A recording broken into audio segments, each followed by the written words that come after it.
Hi guys, it's me Vishnu again. I know I've taken a massive dump on most of the horror movies that I've reviewed in the past couple of episodes. But I'm not here to just be critical. I'm also here to tell you about good horror movies that you can watch. And today we're talking about one such horror movie, which is 2004 Thai horror film Shutter. It's on Netflix, and without a doubt, Shutter is one of the greatest horror movies of all time. It was so good it inspired its own English, Hindi, and Tamil remake. Of course, they're all crap, but the original Shutter is by far one of the best horror movies ever made, and I will place it in my top 10. So, why do I have such a raging boner for Shutter? Let's find out.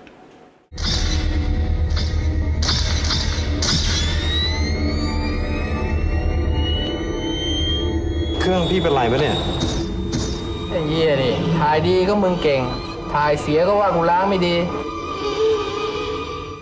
Welcome back. Shutter follows a young Thai couple, Jane and Tan. Tan is a photographer, and we are never really sure, we never really clearly find out exactly what Jane does, but I think she's a college student because she's always attending classes and she's always around the college. So, anyway, we meet them at Tan's friend's wedding where they're all sitting down together and reminiscing about how they used to be young and do dumb stuff and how they could still climb stairs back then without dying. So, they're all a little drunk, and when Jane and Tan are going back home, they're a little drunk and they shouldn't be really driving, but of course, irresponsible people. They're driving and they accidentally smash into a girl and kill her.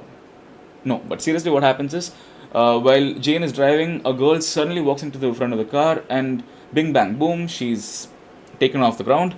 And as soon as they do like one of those stop things, Jane and Tan look back, and they're like, dude, like, is she dead? They turn to look, but there's no one there. Ooh.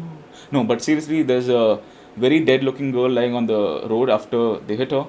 And Jane is like, dude, we should go check, we should help her out, make sure she's okay. And Tan's like, you know what, fuck that. It's called hit and run. It's not called hit and then chill and wait for the cops to come and be like asking questions. So obviously, Tan is a great guy. And so they somehow they're still deliberating about what to do while this girl is clearly lying, either dying or dead on the road. And when they see another car coming, and turns like, quick, this is our chance before they see us. Drive, drive, drive. And they drive off. And a couple of days later, they're trying to act like everything's okay, but Jane is clearly disturbed. Meanwhile, creepy shit starts happening to both of them. Like, they start experiencing weird things around the house and they start seeing things. I'm not going to tell you much about this, but all of these sequences are made really well. They're very effective. And Romer Tan is a photographer. So while he's taking photos of whatever his daily stuff, he's taking photos for a living, all his photos start showing this weird flash of light, and they tend to be a little less than great. Anyway, while all of this is happening, Jane starts having weird nightmares about the girl that they were, like they kind of killed, and or at least they ran over. And Tun is also getting some weird stuff happening with his photographs. Like he goes for a wedding photo shoot, and stuff gets really weird and really creepy in a brilliant way. I'm not going to tell you anything about it. Just watch it. I don't want to spoil it. Eventually, they go to a spirit photographer or a person who is an expert in spirit photography or whatever, and that guy is like, dude, you know what, sometimes when ghosts have unfinished business or they have like close attachments to living people, they kind of hang around. So all of this is happening, and Jane is like, you know what, I'm not going to fall for this, I'm going to figure this out. And she starts going through all the photos, and she somehow figures out that all of them had to do with this one room that was being photographed in the background of all the photos, because they all point to that room.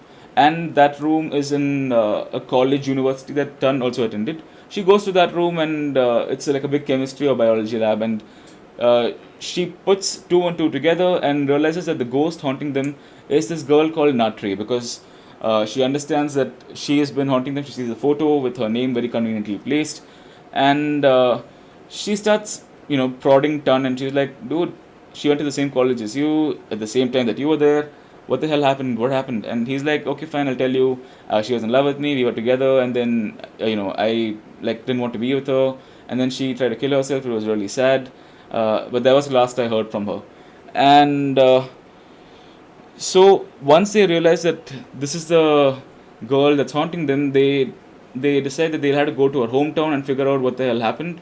So they drive to her hometown, and while all of this is happening, they're getting haunted really, really well, like full on scares, very well made scares. And they drive to her hometown and they meet Natriya's mother, who's really old, but she's very welcoming to these people. She welcomes them home, and they're like, oh, we were her friends from college when they really weren't. And so this woman who's been nice enough to invite them into her house, they wait till she goes to the kitchen or somewhere, and then they start like going through her house like a bunch of like burglars, and they go to random rooms, and eventually they discover that there's a bedroom, and on the bed is, guess what? Yeah, Natri's body is still there, and she's been like lying there forever because her mom is obviously traumatized at the loss of a child and couldn't move on and couldn't let go. She's kept her body behind. So eventually, these two people talk to the mother and they convince her somehow, you know what, you need to burn this body because our lives are miserable and you need to move on. And the mother cries for a minute or so, and then she's like, you know what, chill, I'll do it. And she says, I'll do it the next day. But that night, Tun and Jane get haunted way worse than ever. Actually, Tun gets haunted, Jane is quite comfortably sleeping, and one thing leads to another, and he ends up falling off of a ladder or something and hurting himself.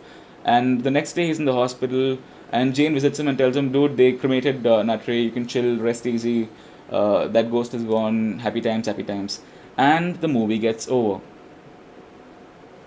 No, it doesn't. I'm kidding. So basically, after this is when things start getting really intense. Because now you enter the last 15 minutes of the movie.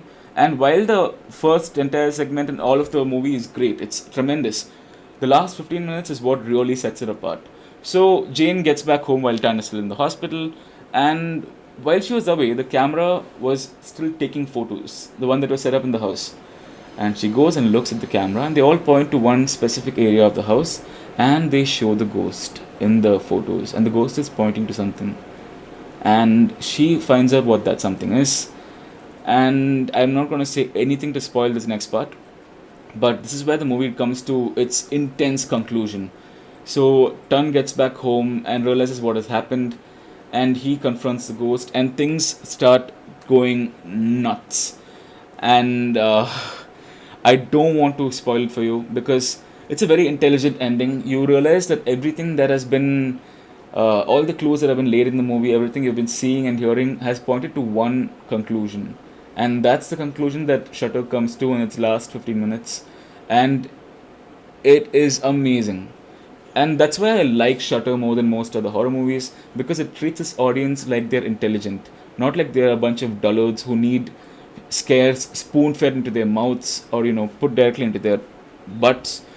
But it treats its audience like they're intelligent people, and it is brilliantly made. You're hooked till the last scene, till the very last shot. You'll be like, oh my god, and you will have to pick your jaw up off the floor. So it's this last bit that makes you realize what a good movie Shutter is. And I'm not going to go on about it anymore. You need to go just watch it. And it is on Netflix still, but it might not be on it for too much more time. Make sure you go watch it while it's still on Netflix. I would give Shutter a solid 4 out of 5 easily on my scale. Most other movies would have gotten 1 or 2. But Shutter is a solid 4 on 5, and you need to watch it if you want to watch a good horror movie. With that said, I'm going to take your leave today. Don't forget to smash that like button and subscribe if you haven't already, and hit the bell icon, and watch Shutter. Tell me what you think. Leave something in the comments, and if you want me to review some other movies, let me know in the comments below, and I'm happy to do so. And I'm out.